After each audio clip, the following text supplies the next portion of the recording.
మీ పేరు? నా పేరు ఇబ్రహీం సార్. ఏం చేస్తూ ఉంటారన్న? నేను ఆడందంలో టైర్ వ్యాపారం చేస్తాను సార్. టైర్ల వ్యాపారం చేస్తారు, ఆటోనర్లు అంటారు. అవును సార్. ఇప్పుడు మీ పక్కనే రాజధానిగా గుర్తింపు పొందే విధంగా పార్లమెంట్లో చట్టం చేశారు. దాన్ని ఎలా చూస్తావు ఆ, ఈ ఈ ప్రాంత పరిధి ఒక పౌరుడిగా? సారు అంతకుముందు గవర్నమెంట్ ఉండేది, టీడీపీ గవర్నమెంట్. బాబు గారు హయాంలో చేయలేకపోయారు. దాని ద్వారా మన జగన్మోహన్ రెడ్డి గారు ముఖ్యమంత్రి అయ్యారు. ఆయన చేస్తాలనుకున్నాము, చేయలేదు. చేయక ఇంకా ఉన్న రోడ్లు పగలకొట్టేసి సర్వనాశనం చేశాడు, కానీ ఆ డెవలప్మెంట్ చేయలేదు. మళ్ళీ బాబు గారు వచ్చారు. వచ్చిన తర్వాత బాగా డెవలప్మెంట్ అవుతుంది. రాజధాని ఉంటే మనకే మంచిదండి.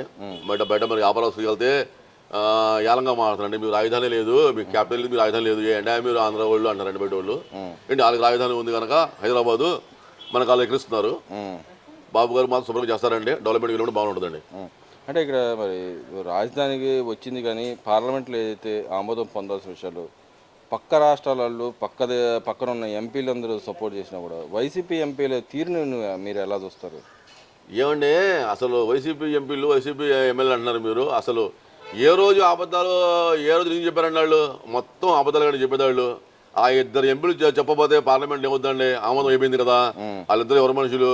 అంటే రాష్ట్రానికి సంబంధించిన ప్రజలతో ఎన్నుకోబడిన ఎంపీలు కదా, రాష్ట్ర ప్రజల అభిష్టానం మేరకు ఎందుకు పనిచేయలేకపోతున్నారు అంటారు వాళ్ళు. ఏమండి, మీరు నేను మాట అంటారా? మీరు ముందు జగన్ గారు ఏమన్నారు? ఇక్కడ ఇల్లు కొట్టుకుంటున్నాను, ఇదే రాజధాని, ఇంకా కొంచెం స్థలం ఉంటే బాగుండేది, నాకు ఇష్టం అన్నారు. దాని తర్వాత ఏమన్నారు? ఎక్కిన తర్వాత 3 రాజధాని అన్నారు. ఇప్పుడేమన్నారు? మచిలీపట్నంకి ఒకటి, ఇది ఒకటి, 3 పేర్లు పెడితే రాజధాని బాగుంటుంది అంటారు. ఇన్ని మాటలు, దొంగ మాటలు మాడేవాళ్ళు నాయకులు వీళ్ళు. ఆ ఎంపీలు గారు ఎలాగో కరెక్ట్గా మాట్లాడతారండి.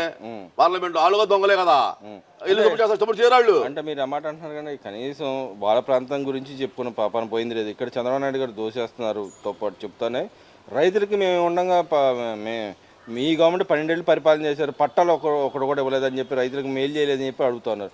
నిజంగా 12 ఏళ్ళు పరిపాలన ఈ గవర్నమెంట్ చేసిందా, లేకపోతే వాళ్ళు కూడా గత 5 ఏళ్ళు చేసి వాళ్ళు ఎందుకు ఇవ్వలేకపోయారంటారు? ఇక్కడ సార్ మేము చేసాము, కరెక్టే, ఆలు చేశారు. సరే, ఇప్పుడు మేము వచ్చింది గవర్నమెంట్ వచ్చింది కదా, టీడీపీ గవర్నమెంట్ వచ్చింది కదా. రైతులు ఏమన్నా ధర్నాలు చేసి బాబు గారి కాళ్ళు లాపుతున్నారా? బాబు గారు పడతలు కట్టుకుని వెళ్తున్నారా? జనాలు కొట్లు పంపిస్తున్నాడా? రైతులు భయపడి రైతులు ఉంటే రైతులు అడుగుతారండి. ఎందుకంటే రైతులు అడగాలి కదా, మీకు తెలుసు మీడియా వాళ్ళకి. ఒక ఎంపీ కదా, మరి ఎంపీగా అడగడం తప్పేందని అంటున్నారు. వాళ్ళ ఎంపీలు ఏంటంటే, వాళ్ళు ఏం ఎంపీలు అండి? వాళ్ళు మిథున్ రెడ్డి మొన్న దాకా జైల్లోకి వెళ్ళి వచ్చాడు. అవినాష్ రెడ్డి బాబాయ్ కేసులో ముద్దాయి. ఏంటి వాళ్ళు ఎంపీలు? ఏదో ఆ ఊర్లో దొంగ ఓట్లు గుర్తుకుని ఏదో ఎంపీలు అయిపోయారు వీళ్ళు. బయట కొలమండి, ఇది కూడా ఏమన్నా ఎంపీ మిథున్ రెడ్డి గెలుస్తాడు చూద్దాము. అంటే అవినాష్ రెడ్డి ఏమన్నా వేరే ఊర్లో గెలుస్తారు, వాళ్ళు గెలవరు. ఆ ఊర్లో వాళ్ళు దొంగ ఓట్లు గెలిచిన ఎంపీలు వీళ్ళు జైలుకి వచ్చిన ముద్దాయిలు. వీళ్ళు చెప్పిన అంతా పార్లమెంట్ లో చెప్పబోయినా ఏమవుదు. మరి ఇంకో పక్కన జగన్మోహన్ రెడ్డి గారు నేను ప్రెస్ మీట్ పెట్టి మాట్లాడుతున్నాను. అమరావతి కడతానికి 2 లక్షల కోట్లు అవుతాయని గతంలో చంద్రబాబు నాయుడు చెప్పాడు. అంత ఆర్థిక స్తోమత మనకు లేదు కాబట్టి నేను అపోజ్ చేస్తున్నానని చెప్తానని, ఇంకో పక్కన సపోర్ట్ చేస్తున్నానని చెప్పి మాట్లాడుతున్నాను. 2 రకాల మాటలను ఎలా చూడొచ్చు? ఇప్పుడు జనాలు అదే అంటున్నారు. ఇప్పుడు జనాలు మొత్తం అనుకున్నదే, పిచ్చి పడిందేమో జగన్మోహన్ రెడ్డికి, తీసుకెళ్లి హాస్పిటల్ జాయిన్ చేస్తే బాగుంటుంది. ఎవరు చేయాలంటారు? ఎవరు చేస్తుంది? వాళ్ళ ఎంపీలు తీసుకెళ్ళి వాళ్ళే జాయిన్ చేయాలి హాస్పిటల్లో. వాళ్ళే చేసేది. వాళ్ళ ఎంపీలు ఉన్నారు కదా, వాళ్ళ ఎంపీలు మాజీ మంత్రులు, వాళ్ళు తీసుకెళ్ళి జాయిన్ చేస్తే కొంచెం అది వైద్యం చేసిన బయటకు వస్తాడు. ఒకడు ఇలా మాట్లాడుకుంటాము, ఏంటి శాఖలేంటారు బాబు, దండ పెడతారు జనం మొత్తం. పిచ్చెక్కుతుంది ఏ మనిషి అని చెప్పి. అంటే ఆయన కొన్ని ఎగ్జాంపుల్స్ చెప్పాడు. ఆయన చెబుతా మన పక్క రాష్ట్రంలో ఉన్న ఏదైతే తెలంగాణ వాళ్ళు కట్టుకోవడానికి 400 కోట్లు అయింది, ఇటు పక్కన తీసుకెళ్తే ఢిల్లీ కడతానికి పార్లమెంట్ కట్టింది 800 కోట్లకి అయిపోయింది. మన రాష్ట్ర రాజధానికి ఒక టవర్కి 12,000 కోట్లు ఖర్చు చేస్తున్నారు. ఎందుకు ఖర్చు చేస్తున్నారు? అంత ఖర్చు అనవసరం కదా అని మాట్లాడుతూ ఉన్నాడు. సార్ 12,000 కట్టి కదండి, 15 లక్షల కోట్లు అవుద్ది.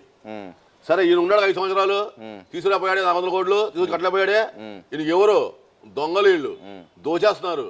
ఎక్కడెక్కడ దోచేస్తున్నారు. వీళ్ళు కావలుస్తారు 1500 కోట్లు అవుతాయి. ఇచ్చోడు కావాలా వీళ్ళకి? బాబు గారు కనుక చేశాడు కనుక హైదరాబాద్ డెవలప్మెంట్ చేశాడు. హైదరాబాద్ ఇవాళ ఐటీఐ బాగా అభివృద్ధి చెందిందంటే బాబు గారు పుంజమే. అంటే ఇక్కడ అప్పులు పాలు చేసేస్తున్నాడు రాష్ట్రాన్ని, అందుకే మేము అపోజ్ చేస్తామని చెప్పి మాట్లాడుతూ ఉన్నాడు. ఈయన అప్పులు చేయకుండా మామూలు కొలుసు వెళ్ళిపోయాడా? ఈయన కూడా 300 కోట్ల అప్పులు చేసి పెట్టలేడు గడికి. ఈ డెవలప్మెంట్ కోసం అప్పు చేస్తున్నాడు. అవుద్ది పరిస్థితులు వచ్చిన తర్వాత ఆ పన్ను ద్వారా ఇది కడతారు, తీస్తారు, అప్పులు తీస్తారు. ఆయన సంపాదించుకోవడానికి, ఆయన అన్యాయాలు సంపాదించుకోవడానికి కాంట్రాక్ట్లు వాళ్ళకే దెబ్బ పెడుతున్నాడు. మళ్ళీ వాళ్ళని వీళ్ళు బ్లాక్ చేసినా వాళ్ళనే తీసుకొచ్చి ఇచ్చాడు, దోచుకుంటున్నాడని చెప్పి మాట్లాడుతూ ఉన్నాడు. దాచుకుంటాం అనే పేరు వచ్చింది జగన్ గారికి, బాబు గారికి రాలా. బాబు గారికి ఏంటంటే రోడ్లు గిడ్లు డెవలప్మెంట్ బాగుంటుంది, మంచి మంచి కాలేజీలో పడితే మంచి మంచి విద్య ఉంటుంది, పిల్లలకు ఉద్యోగాలు వస్తాయి, బాబు గారు పెరుగుతుంది. కానీ దాచుకుంటాం అనే పేరు వచ్చింది జగన్ గారి ప్రభుత్వానికి. బాబు గారి ప్రభుత్వం ఎప్పుడు రాలా. బాబు గారు చేస్తుంటే ప్రజలు నమ్మి ఇన్ని సీట్లు ఇచ్చేవాళ్ళు కాదు. ఇక మళ్ళీ 11, 12 ఇచ్చి పొడుగుపెట్టి జగన్ గారికి ముఖ్యమంత్రి చేసేవాళ్ళు. జగన్ గారికి చంద్రబాబు నాయుడు ప్రజలు నమ్మపోతే, ఈ నమ్ముంటే చంద్రబాబు నాయుడు నమ్మారు కనుక జనాలు చెవండ్ల కక్కుతో ఓట్లు వేశారు. అంటే ఇక్కడ జగన్ గారి అంటే ఇక్కడ ఇంకో మాట కూడా మాట్లాడు. అసలు ఏదైతే మన భారత రాజ్యాంగంలో అసలు క్యాపిటల్ అనే పదం లేదు. ఓన్లీ ఢిల్లీకి ఒక్కదానికి క్యాపిటల్ అనే పదం ఉంది, కానీ ఇక్కడ ఎక్కడ ఏ రాష్ట్రానికి క్యాపిటల్ లేవు అని చెప్పి మాట్లాడారు. ఓకే లేదండి, మళ్ళీ ఈయన చెప్పాడు విజయవాడకు ఒకటి, వైజాగ్కి ఒకటి, కందులు ఒకటి ఈయన చెప్పాడు. ఈయనకైతే ఉన్నాయా క్యాపిటల్స్? 3 క్యాపిటల్ పెడతాడా? బాబు గారు పెడితే క్యాపిటల్ లేదు. ఏంటండి మాటలు, చిన్నపిల్లలు మాటలు, గోళీలు చెప్పుకున్నాడు. ఈ గోళీలు లాక్కోలేదు, తుత్తు, ఈ గోళీలు లాక్క తుత్తు. అలా మాజీ ముఖ్యమంత్రి ఉండే చిన్నపిల్లల శాసలో, చిన్నపిల్లల మాటలు ఈయనకున్నాయి క్యాపిటల్స్. 3 పెట్టుకున్నాడు. బాబు గారి క్యాపిటల్స్ ఉండు. జనాలు పిచ్చోళ్ళండి.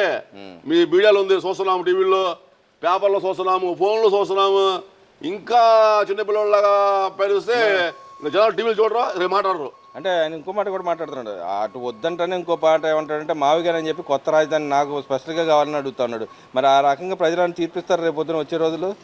మావిగా ఇవిగా ఏంటండి, మావిగా ఏంటండి, అమరావతి రాజధాని పెరిపెడతాం మావిగాలు గన్లు ఏంటండి, పిచ్చకి మాటలు మంచి దాడత చూపించండి. మీ ప్రస్తుతాలను డబ్బులు ఇచ్చి మీ ప్రస్తుతం ఇలా మాడ ఇచ్చేవాళ్ళ వైఎస్ఆర్సీపీ వాళ్ళు అంటే అంటే రాష్ట్ర ప్రజలు పెట్టి చేయాలంటారు, మాలాంటి వాళ్ళ చేత చేయాలంటారా? కొంచెం మీడియాలో చేపిస్తే బాగుంటుంది. ఎందుకంటే మీ పని తగ్గుద్ది కొంచెం మాలాంటి వాళ్ళు వాకుండా. ఇది చేసే దొంగ మాటలకు పోగురి మాటలకి మా పని తగ్గుద్ది. అంటే ఇక్కడ ఆయన మరి ఓ పక్క మరి ఇలాంటి రాజధాని కావాలని ఆయన కోరుతున్న రాజధాని చూసుకుంటే ఇక్కడ ఏమైనా ఖర్చు ఎక్కువ అవుతుందని చెబుతున్నప్పుడు మరి ఆయన తీసుకొచ్చే రాజధానికి ఎంత ఖర్చు అయింది అంటారు? ఇక్కడ ఏమన్నా ఆయన తీసుకొచ్చే రాజధాని అయితే 5 సంవత్సరాలు ఉందా కదండి, అప్పుడు తీసుకురావచ్చు రాజధాని అయినా డెవలప్మెంట్ చేయొచ్చుగా. అసలు ఓ కంపెనీ బ్యాటరీ కంపెనీలు వస్తేనే దానికి ఎంపీ గడికి వాటా, ఎమ్మెల్యే గడికి వాటా, ఇడికి వాటా చలో తెలంగాణ. ఇంకొక కంపెనీ వచ్చింది, ఎంపీకి వాటా, ముఖ్యమంత్రికి వాటా, ఎమ్మెల్యేకి వాటా, చలో తెలంగాణ. ఏమొస్తాయి దొంగల దగ్గర చదువుకుని సంపాదించి రూపాయలు 30 ఇచ్చేయాలా? పెట్టి పాలా తినాలా? ఎలా తింటారు? పెట్టి పాలా? నేను డైలీ కొనుక్కుంటాను, 10 రూపాయలు కొంటానండి, 10,500 అమ్ముతా. 10,400 నాకు ఇచ్చేయమంటే వేస్తాను నేను. 100 రూపాయలు వ్యాపారం చేస్తాను, 10,000 పెట్టి చేరుగా.